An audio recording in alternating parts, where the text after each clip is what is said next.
Hello and welcome to a new edition of True Audiophiles. I'm Jim Carter. So, thank you for watching, number one. And number two, please, if you haven't already subscribed to my channel, I would love to get some more subscribers. And like this video if you like it at the ends here. So, and make some comments below if you'd like to. So, now that we've got all that out of the way, this week's topic is about how expensive records have gotten. I mean, I know that they've been, rising over the past couple of years, and they still seem to be in some cases rising. Most notably that I've found was Black Friday Record Store Day. There were probably about 4 or 5 titles that I was somewhat interested in, but because of what they were retailing for, I passed on them.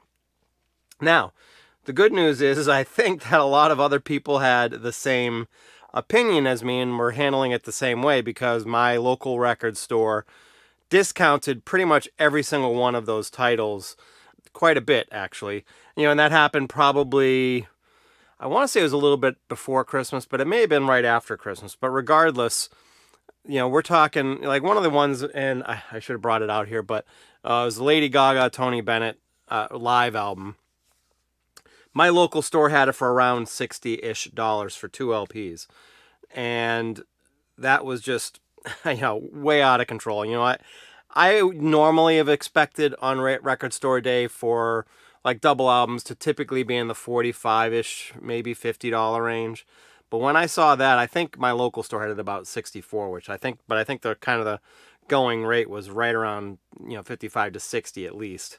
And still way, way more than I wanted to spend on that, especially since it was an album that I only kind of sort of wanted. I had the 2 albums that they made together, the studio albums, and I'm not, as you may know if you know my videos and you've watched me over time, you know that I'm not a huge live guy, not a live album guy, although some of my favorite albums are live albums. But regardless of that, it was way more than I think it should have gone for. I mean, you're talking over $30 a record. So, and it just was way more than I would typically spend. I usually have a rule of thumb. I had a rule of thumb before all the crazy price increases, where I would not spend more than $30 on a single LP and no more than like $35 on a double LP.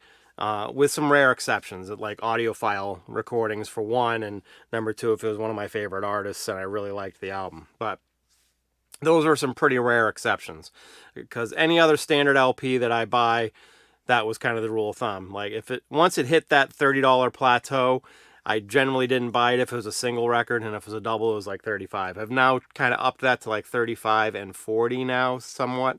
Although still kind of on the fence if it hits that $40 mark for a double album. But so I've had to raise that because of the price increase on all records.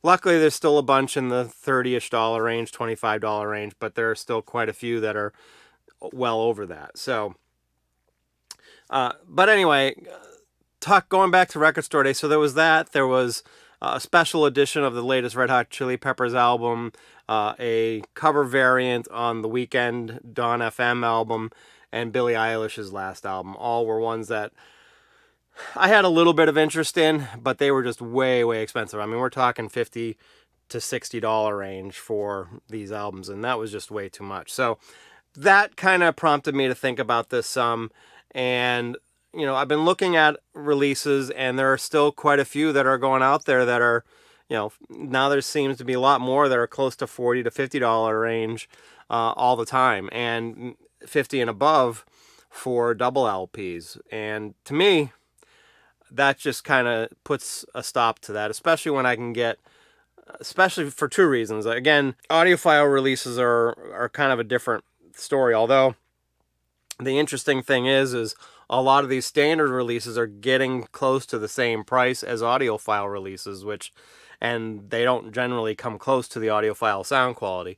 Although luckily, I did get that Tony Bennett Lady Gaga live album on a super special pricing. I think I paid less than $30 for it in the end, and it was really well mastered and cut, so it actually sounded very good. But it's not very often that a regular release is done well, and at least not as well as an audiophile release, and they end up being close to, if not the same price now.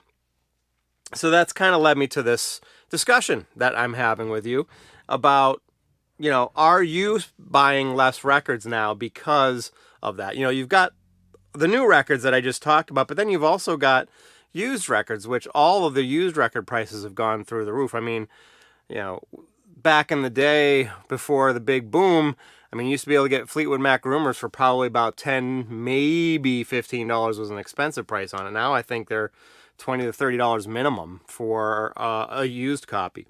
So it's getting really out of control. There's rarely a time that I don't find a record that I want that is less than $20 now at a used record store, when it used to be that, I could pick some up for $5, $10, maybe $15 on the starting to get on the higher end side. But now most records are in the, $20, $30 range and up. Now maybe it's the records I'm wanting to get, and that's why. Because in all honesty, a lot of the stuff I'm picking up or wanting to pick up is jazz titles, and those are more expensive. But I'm even seeing rock records in that same kind of category where they're expensive. I bought I think it's probably it's a reissue David Bowie Space Oddity. I think it was like $25 or $20, and it was in good shape, but it's a 70s pressing. Is probably 3 or 4 pressings beyond the first pressing, so it wasn't like it was a brand new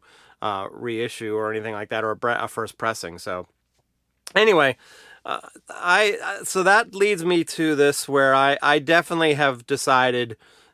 It started a little bit before this year, like probably right when Record Store Day hit, when I saw those prices, that I've kind of decided, all right, I'm just going to only get the stuff that I really, really want.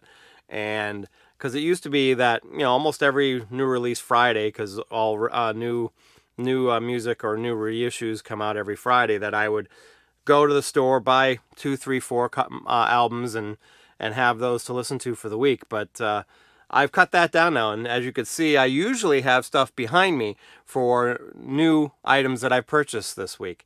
I bought one title and it wasn't worth putting up because it was an old one that was I got on sale, and it wasn't a new title. So I'm really kind of slowing down on that stuff.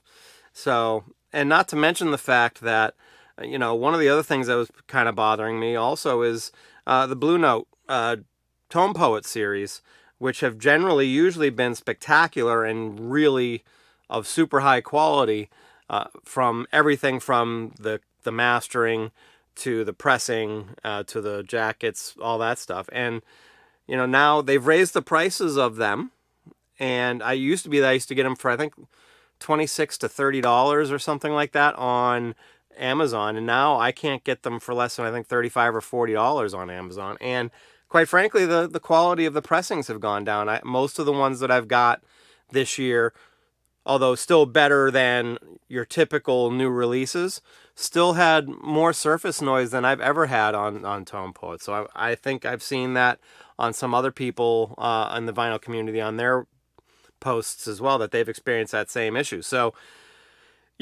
prices are going up.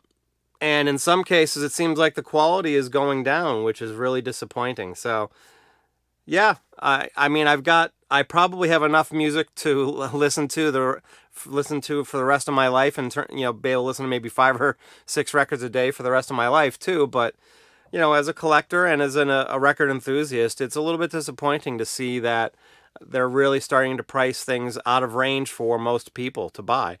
And it will be interesting to see this year how record sales go. Last year was another record year, or not record, but double-digit sales gains year over year, and definitely the most records that have been sold since probably, I think, the 80s. But it'll be interesting to see how that translates this year. And, maybe the sales will go up, but because prices have gone up, maybe the number of units will stay the same or go down. So it'll be interesting to see.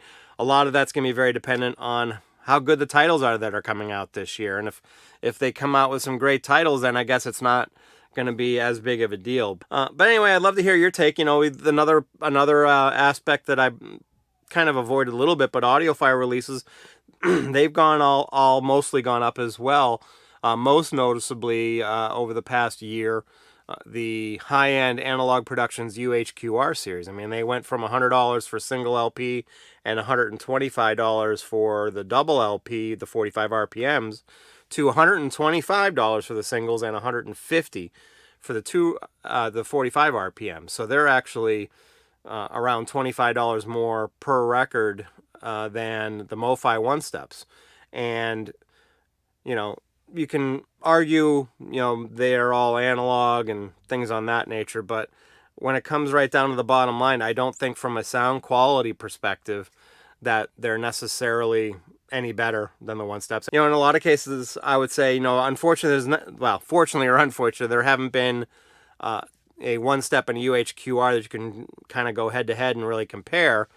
But I would say that I don't see the extra $25 value per record on the UHQRs, just because the one steps, whenever I buy them, I'd say about 80% of the time they are the best sounding version of the album that I've ever heard. And especially if I have 5 or 6 copies of that in different pressings to compare, and it still is number one. So it would be interesting to see if they make a UHQR of something that's been done in a one-step and make a comparison to see what they sound like. And, it all boils down to personal preference. But regardless, it kind of went off on a tangent there, as I sometimes do. But I'd love to hear your take. Are you buying less records now that the prices have started to kind of go, in my opinion, a little bit out of control?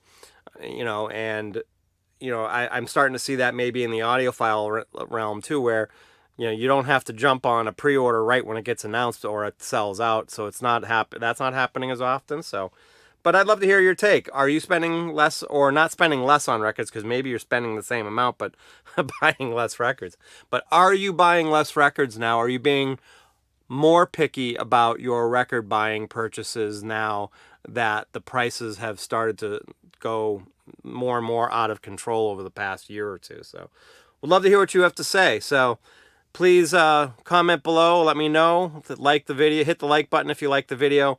And, you can check me out on social media. I've been starting to try to post more things. I've been neglecting my Twitter and Instagram accounts lately, which I apologize about. And I'm going to start getting back into those. But, I've had 3 or 4 posts on my True Audiophiles Facebook group page this week, and I'm going to start to try to do more and more of that, maybe try to go to once a day if I can, and I'd love to hear you guys or see you guys on there, maybe make some posts on what you're listening to, maybe what your opinions are of my video, whatever it might be, but love to get some group chatter going on in there. We've got about 150 people in the group, and I'd love to get a few more in there.